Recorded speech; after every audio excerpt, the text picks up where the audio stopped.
Hey all. So in this video, I'm going to go over our basic strategy that we use, at least in my battle group, for planning offense for Alliance War. I've been asked to make a video along these lines many times. I've waited this long because I was just trying to make sure I came up with a way that, you know, didn't expose any weaknesses that I wasn't aware we had in our process or anything like that. But ultimately, I figured that if I used an old enough defense, this is something we faced in like season 27 or 28, I'm not entirely sure, and didn't show our own rosters, that I would be able to help you guys out without causing any problems. So as you can see here, we have the map laid out according to path and according to section. So this top bit here is tier 1. Split into left, center, and right. We have paths 1 through 3, and then they're shared, not officially a mini-boss, but the shared fight at the end. Then we have the same thing for the middle and for the left. Then we have the two universal nodes in the middle that everyone has to go through, the Power Snack mini-boss and the Mixmaster mini-boss. And then we see tier 2. And so we have the shared fight at the beginning and at the end for each of the 3 sections. You'll notice that I have not updated any of the nodes in this template for the new season and the updates to the map there. I will go ahead and do that before I share this template with everyone in the description of this video so that you can then make a copy and work on it yourself. But for now, we're using the old nodes. So then here we have the boss island, and as it says here, I decided to divide this up into left, then the center hazard shift, then the right, and then the boss. I've seen it laid out a lot of ways. That's the one that makes the most sense to me. At the bottom, we have our 10 players in the battle group, the 3 possible slots on their team, whether or not they have been assigned yet in tier 1 and 2. Off to the right here, I just list who in our group has each of these particular champions. I haven't updated this list yet for the coming season, but these are just some of the most popular attackers that maybe I'm looking at a node and I'm going, you know what, it'd be really nice to have I-Bomb there. Who has I-Bomb? Okay, well, John and Terry and nobody else. So I want to make sure that one of them is available to go over there. And then here in this path, I just kind of write things as I'm thinking if I don't want to commit to a particular attacker yet for that node. The other thing that you'll notice is that this is a Google Doc, and that's because so far I've said what I do, but we also plan as a team, and so the other officers in my battle group will also be coming in and out, helping to set this up. Maybe one of us types in the defenders, but then has to go work. The other one comes in, starts putting notes in the margin here on, oh, you know, I think this person would be good there. And then just kind of in bits and pieces, we all work together to finish out the whole thing. Then we give it a final look and publish it to our group. So where we normally start is with the boss. And, oh, you know what? I just realized that these are all out of order because I copied it from another sheet where they were in a different order. Okay, well, let's just pretend that we have an Immortal Abomination boss then. That'll make this that much less applicable. So, if we have an I-Bomb boss, then the most important thing is we're just going to say poison immune. There's not really much else that matters for that, and so I'm going to leave that open until the end, and we'll just see who we have. Oh, I should say the one other thing that I do that isn't going to make sense here because this is an old map is I go through and I highlight all of the champions that are affected by the current defense tactic and then bold their names so that when people get their assignments, they know without having to think about it, oh, okay, that's a high ground or untouchables defender. So like for this one, if we think about high ground right now, first one we get to would be, wow, I guess House of X down here. So then I would do that. I would also go ahead, highlight SPX, WASP, and then just bold them. But we're not going to worry about that here. So like I said, I usually start at the bottom. We just make that note for the boss.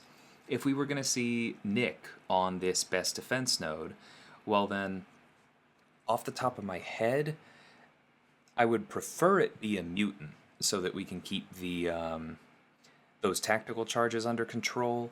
It would be nice if we have the House of X pre-fight, but given that he's going to go stun immune anyway before too long, not the most crucial thing. But so I would put in like mutant and then AA with House of X. Maybe we can get that there. That sounds like that's probably the easiest way to go. Then we see, okay, Hulkbuster on Stunning Reflection. A lot of ways that we can handle this one. I'm just going to go ahead and put in Claire, because I know that she will handle all of his stuff and be able to turn off the Stunning Reflection node without too much worry.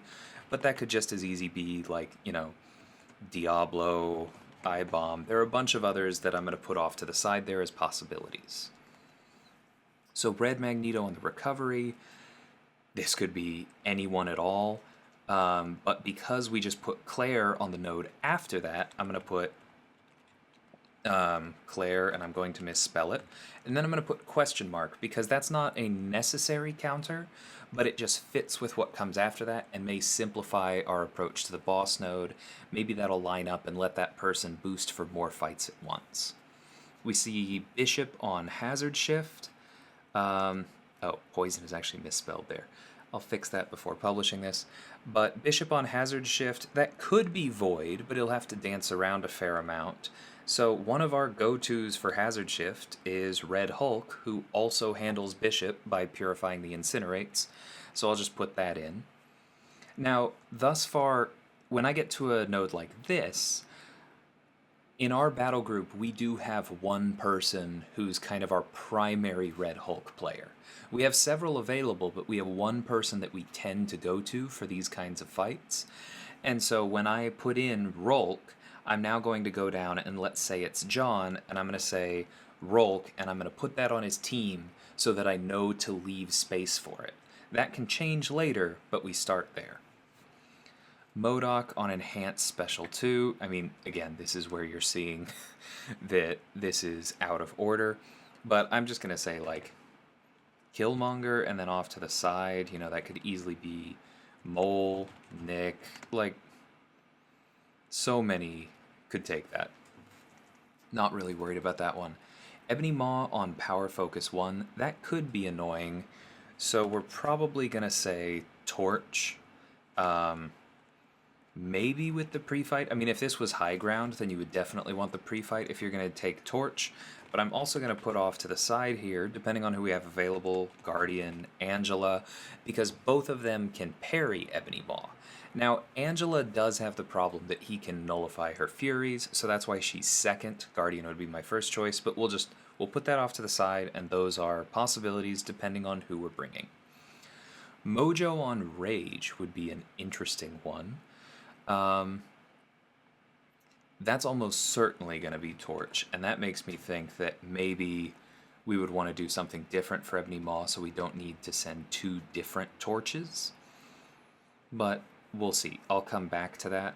That Mojo was probably actually the boss on our other version of this, in which case we just would have sent Spidey 2099, but he's not a great Rage option. Those one-hit heavies can really get away from you. Okay, so then we come back here, and we start looking at, basically the shared nodes tend to be the most problematic ones, so we start there. We see Domino on Kinetic Transference, so I'm going to put Archangel. There are other options, but Archangel would probably be our go-to. Maybe we could also do, like, Warlock, seeing Doc Ock, potentially, so we'll put those off to the side. That is going to bug me if I leave that. So then we see Sasquatch at the beginning here, so Torch is my first thought, but that can also be Archangel. Maybe we can get a Horseman Archangel over here and he'll just clear that whole thing. We've also done that with Spidey 99, so I'll put both of those there. It can even be done with Doom in a pinch, so there we go. Professor X here in the middle, that's probably Warlock, but there are other options. We go down here to Sorcerer on Footloose. Okay, that's Doom. And so you see what I'm doing is I'm trying to pencil in who I think the scariest fights are first and work backwards. Super Scroll on Chitinous Thorns. That could easily be a Horseman Archangel. You could do that with Claire because he'll be getting so many buffs. You could do that with Man Thing. I'm just going to put in AA as Horseman for now, and then off to the side mention a few of those others. Could even do that with Thing, because he is both Nullify immune and Bleed immune. We see Havoc. Havoc on Bubble Shield. Okay, my first instinct there is Guardian, but we could also maybe do like Warlock with Odin, or Odin himself, Angela, or not Odin himself, because he can't apply the pre-fights to himself. Maybe we have like an Angela Odin, and then maybe that could be... Odds are we'd probably use the Guardian and then go, Guardian into that Maw as well. But, we're just putting down options. Long shot, probably going to be Reed or Negs, depending on who can bring what. Jabari, maybe OR, Apocalypse. See, we're just putting down options. Now, at this point, I'm going to start looking around at some specifics and go, okay, if we're sending Doom to Sorcerer, then maybe we also want to send Doom to Surfer here. And then if we're dealing with Mr. Fantastic, I know that one thing we've used for that a lot in the past is Elsa, because she doesn't run out of Purifies, but can kind of keep up with the slow pace at which he uses his. She also doesn't care that much about him being unblockable. And Elsa plus Doom is going to mean probably one person in particular. So I'll go down to Susan here and I'll say Doom, Elsa, and then I will also put a little X in tier 2, because now I know that Susan is taking that shared mini and that fight there. And if Susan has a Warlock available, then I'll go ahead and put Warlock as well, so that we can just consider that solved. Then maybe we'll go further back. Well, actually, yeah, I tend to try and solve one piece at a time. So now that we've started on the middle of tier 2, we take a look at Mr. Negative here, Ebb and Flow Intercept Sadist. So probably just going to be Nick. There are a few other options. Could be potentially Mole Man. We'll see who has what. Mangog on that second one. Probably a Torch pre-fight, but there are a few other options. I see Spider-Ham on Rage. So to me, that one is going to be... let's see, you could do that with just Doom all the way through, parry heavy. I see Venom is another one that we've used a lot. I think I'm probably going to put in Venom because we often have one of those available. Let me check. Yep, there's a Warlock on that spot, so we're going to put Venom for both of those. And then that probably means Doom for this Annihilus. And then I know that Steven is our primary Venom player, so now Venom, Doom, and I can put X's in both of those. Because is Doom going to work for Dragon Man? Sure, as long as we don't put Reed on the team for the armor break. Now Steven is taking that. Steven is taking that. And I marked it there so I know not to assign him anywhere else. Now, maybe Steven also has... let's see, who would be a good poison immune for something like this? Let's say Steven also has... maybe Warlock. And so, no, because we already have a Warlock on the field. I'm trying to pick one that would be different. Let's say it also has a She-Hulk. And so I'm going to say, okay, that would work really well for I-Bomb because she'll be able to hold on to her Furies well because he's large. She's going to do a ton of damage. That'll be fine. So now Steven is taking the boss as well, and we're done with him. So you kind of see where we're going with this. If you go through and you run into, well now Path 3 and Tier 1 is the only thing left, and we don't have someone with a shock immune available. Then maybe we're going to look somewhere else and we say, okay, well we sent Mole Man to Terrax over here on 4, but the person who's still left for 3, let's say that we haven't assigned Susan yet. And so we go, okay, well then let's change that, put Susan on path 4 with Elsa, and whoever was over here on 4, maybe it was Terry with Mole Man. Now Terry's going on path 3 with Mole Man and can handle that CGR, and we just swap those down at the bottom. This is our basic setup. When we're done and we have everything put here, we go ahead and write who's backup in each section, assuming we still have backup left. We don't always. I don't think it's the biggest deal in the world. I would rather deploy backup and then not have it free than take a fight with a substandard counter and have a backup twiddling their thumbs while somebody dies when they don't need to. But yeah, this is pretty much how we do it. Like I said, it is a group effort. It takes a little bit, but this works very well for us. We find this sheet very intuitive, makes it easier to plan, has the spot for notes over here. There's enough room in this column that if I want to say, okay, torch with pre-fight plus House of X, and then suppression and petrify from Mr. Fantastic, then I can put all of that in that one line. Like I said, this keeps track of things so I know not just who's already been assigned so I don't double them up, but who still needs an assignment so I can check to see, oh, okay, well that person still has a spot left, so they can take this path that still needs to be taken in Tier 2, even though I've assigned them in Tier 1. Make sure that you don't accidentally assign people, 4 champions with synergies. You want to keep track of that as you go, not just at the end. And that's pretty much how this works. Like you can see over here with key attackers, I do recommend going through, your rosters, set up whatever your key attackers are. Maybe you think, I am absolutely never going to assign Quake. Fine, delete her, don't keep track of your Quake players. Maybe you think, okay, Masacre has no place in war, I'll get rid of that. Maybe you think, how could this person have possibly left off OG Black Panther? We have somebody who's amazing with them, we're going to send him every other war, then add that. But customize this over here as you would like, and just put in who has what. This is less important for something like that Black Panther, where you probably just have one person and you're not going to forget who it is. But this is really helpful for stuff like this last season with High Ground. Warlock is an extremely common rank up. I think we have like 8 or 9 in my battle group. But without going and looking, I don't necessarily know off the top of my head whose is duped and whose is unduped.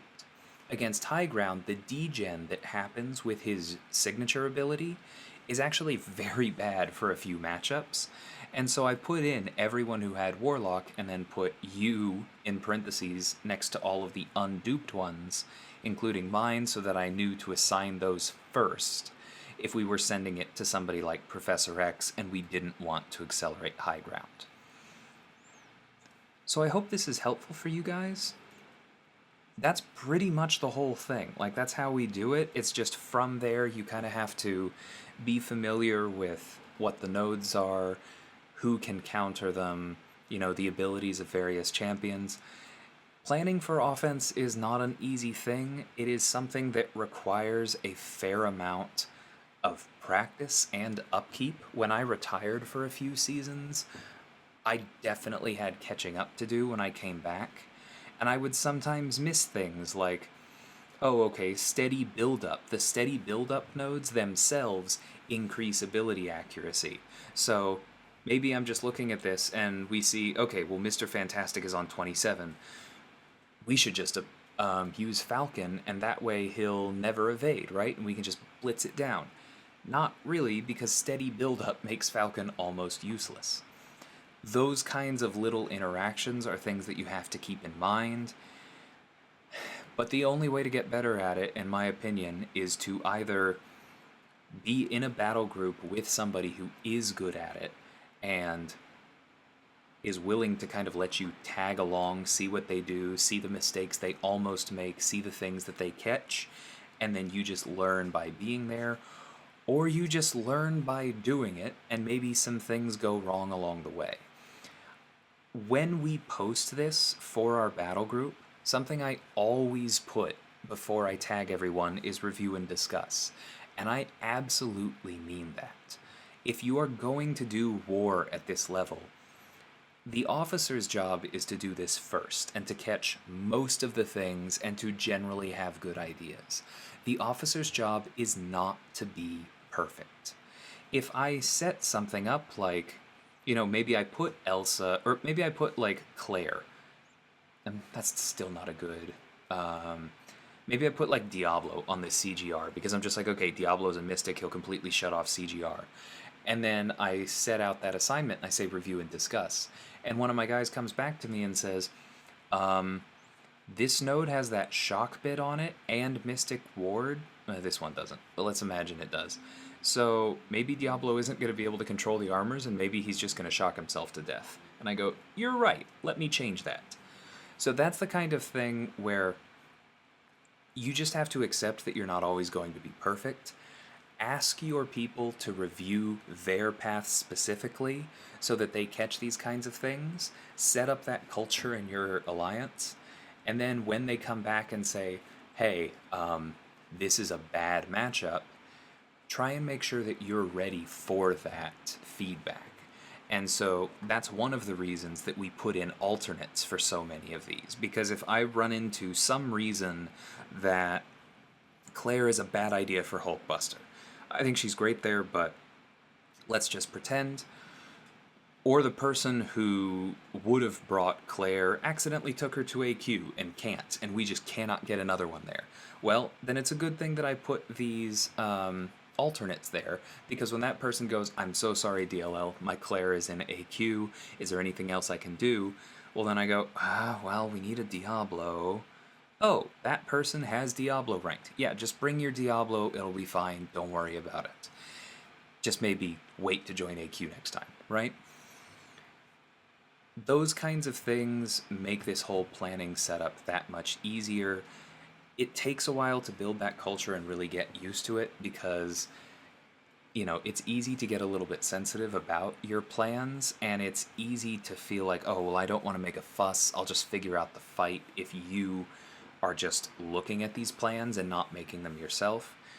But yeah, just try and tell your people, if you see something that looks like a bad idea and you don't have an idea for getting through that fight that is better formed than don't get hit, try not to die.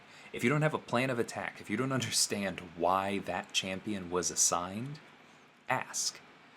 And even if your officer doesn't know right away, odds are there are probably other people they can talk to. There are probably other people you can talk to and then discuss it with your officer, and then all of you are going to get better at this. That process is happening all the time in high tier war. The map changes, the globals change, new champions come out.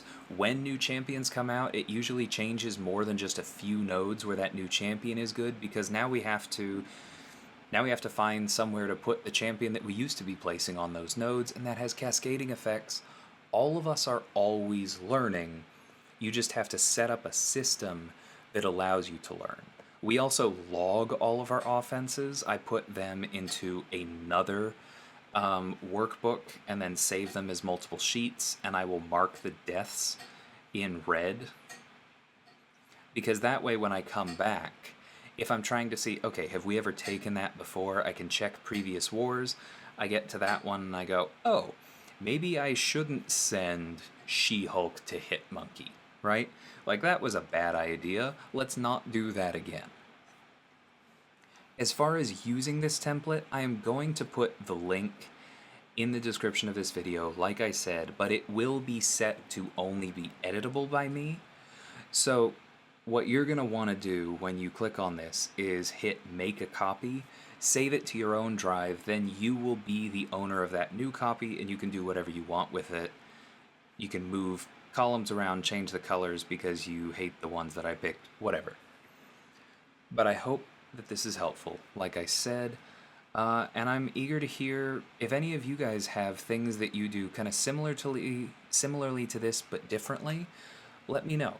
Like, this can be a space where we talk about our techniques for these. Odds are most of my alliance's current direct competitors already have a system, so I'm not really expecting to hear much from there. The aim of this video is to kind of provide a tool specifically for alliances that are down in the maybe like Platinum 2, Platinum 3 range and are hoping to move up, and have heard that top alliances assign every node with every counter and just find that prospect really daunting. This is to give you guys a framework to start. And like I said, it'll just be a process from there. Looking forward to feedback on this one. Until next time, thanks for watching and take care.